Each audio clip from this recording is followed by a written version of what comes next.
بہت پہلے جب ہر جگہ بادشاہ ہی حکومت کیا کرتے تھے، ایک مرتبہ ایک بادشاہ اپنے ایک ملازم سردار سے ناراض ہو گیا اور اسے دربار سے نکال دیا اور حکم دیا گیا کہ تم دن رات اپنے گھر میں پڑے رہو، نہ کہیں باہر جا سکتے ہو اور نہ ہی کہیں کام کر سکتے ہو۔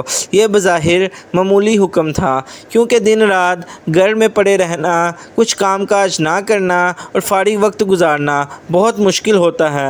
ویسے بھی ایک آدمی ایک ہی جگہ اور ایک قسم کے لوگوں میں رہتے رہتے گھبرا جاتا ہے، اور تو اور بہت وحشت ہوتی ہے، وقت کاٹنا دوبر ہو جاتا ہے۔ چنانچہ اس کے ساتھ بھی ایسے ہی ہوا، وہ سارا دن پڑا رہتا اور کوئی کام نہیں کر سکتا تھا۔ سردار بہت پریشان تھا، کیونکہ اس کے بچوں کے پیٹ بھرنے کا سوال تھا۔ جب وہ گھر سے باہر قدم نہیں نکالے گا تو بیوی بچوں کو کھلائے گا کہاں سے؟ اتفاق سے کچھ دنوں کے بعد بادشاہ، وزیر اور شہزادے بلائے گئے۔ سردار کو ایک ترکیب سوجھی تو اس کی آنکھیں چمک اٹھیں۔ اس نے اپنی بیوی کو پڑوس میں ایک قیمتی جوڑا لانے کے لیے بھیجا۔ وہ پڑوس سے قیمتی جوڑا لے آئی۔ سردار نے مانگے کا قیمتی جوڑا جلدی سے زیب تن کیا اور گھر سے نکل پڑا اور شان سے چلتا ہوا شاہی دربار میں جا پہنچا۔ درباری سمجھے کہ کوئی معزز مہمان ہے، اسے لے جا کر بڑے ادب سے دوسرے بڑے لوگوں کے ساتھ کرسی پر بٹھا دیا۔ سردار گردن اکڑا کر کرسی پر بیٹھ گیا۔ دربار شروع ہوا، جشن کی تمام رسمیں ادا کی گئیں اور اس کے بعد دسترخوان پر اعلیٰ قسم کے کھانے رکھے گئے۔ سردار نے بھی ہاتھ بڑھا کر خوب ڈٹ کر کھانا کھایا اور پھر نظر بچا کر بڑی چالاکی سے سونے کی ایک رکابی اپنے لباس میں چھپا لی، اور دربار ختم ہوتے ہی وہاں سے 9 دو 11 ہو گیا، اور گھر آ کر بڑے مزے سے سارا واقعہ اپنی بیوی کو سنایا۔ اس کے بعد اس کی بیوی بازار جاتی اور سونے کی رکابی کا ایک ٹکڑا کاٹ کر فروخت کر کے کچھ رقم لے آتی۔ یوں سردار کی زندگی آرام سے گزرنے لگی اور پریشانی دور ہو گئی۔ ادھر دربار کے ملازموں نے دیکھا کہ سونے کی ایک رکابی کم نکلی ہے تو بیچارے بہت گھبرائے اور رکابی ڈھونڈنے کے لیے ادھر ادھر دوڑنے لگے۔ بادشاہ نے ان کی حالت دیکھ کر کہا کہ تم سب کیوں پریشان ہو؟ مجھے معلوم ہے کہ سونے کی رکابی غائب ہو گئی اور اب وہ تمہیں نہیں ملے گی۔ مجھے یہ بھی معلوم ہے کہ وہ رکابی کس نے چرائی ہے۔ اگلے سال پھر جشن ہوا اور دربار مہمانوں سے بھر گیا۔ جشن کے اختتام پر مہمانوں کو کھانا دیا گیا۔ سردار اس موقع پر بھی موجود تھا۔ کھانا کھانے کے بعد پھر اس نے نظر بچا کر بڑے اطمینان سے ایک سونے کی رکابی اپنے لباس میں چھپا لی۔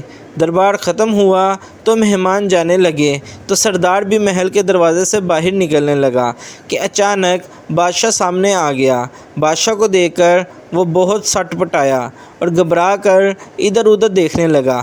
بادشاہ نے ہاتھ بڑھا کر اس کا ہاتھ پکڑا اور کہا کہ پچھلے سال کی رکابی ختم ہو گئی کیا، جو پھر ایک اور رکابی لے جانا چاہتے ہو؟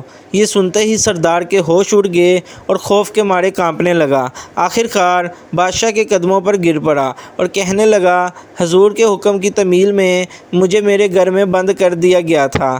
کئی مہینوں تک پریشان اور تنگ دست رہا، آخر مجبور ہو کر یہ نزیبہ حرکت کی۔ حضور مجھے معاف کر دیں۔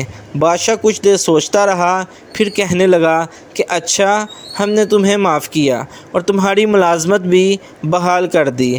غلطی ہماری ہی تھی، ہم نے حکم ہی ایسا دیا تھا کہ آدمی بھوک اور تنگ دستی سے مجبور ہو کر چوری کرنے پر آمادہ ہو جاتا ہے۔ اگر ہم تمہیں گھر میں قید نہ کرواتے تو شاید تم ایسی حرکت کبھی نہ کرتے۔ جاؤ، اب ایسی حرکت نہ کرنا۔ چوری بہرحال بری حرکت ہے۔ بادشاہ اور سردار دونوں نے غلطی کی تھی، دونوں نے اپنی اپنی غلطی تسلیم کر لی اور ایک دوسرے کو آئندہ کے لیے عبرت حاصل ہو گئی۔ کہتے ہیں کہ پھر سردار نے کبھی چوری نہ کی اور نہ بادشاہ نے کبھی کسی کو ایسی سزا دی۔ اس کہانی سے ہمیں یہ سبق سیکھنے کو ملتا ہے کہ چوری ایک بری عادت ہے، وہ چاہے کسی بھی چیز کی ہو۔ اس لیے ہمیں کبھی بھی کتنے بھی مجبور کیوں نہ ہو، کبھی بھی ایسا قدم نہیں اٹھانا چاہیے کہ روز محشر اس کا حساب دینا پڑے اور ہماری پکڑ ہو۔ یہ دنیا تو کچھ دیر کی ہے، تو ہمیں چاہیے کہ دنیا کے لیے ہم اپنی آخرت خراب نہ کریں۔